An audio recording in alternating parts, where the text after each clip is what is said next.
ကြီးများလည်းမဟုတ်ဘူးနော်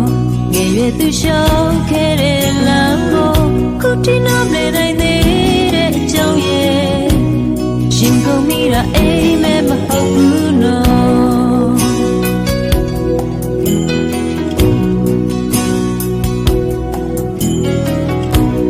ဘယ်သူတွေဝိုင်းချက်စီနိုင်မလဲရှင်ဆိုင်မနာမဆုံးတော့ဘူးပေါ့ဆုံးဖြတ်တော့မှာဆို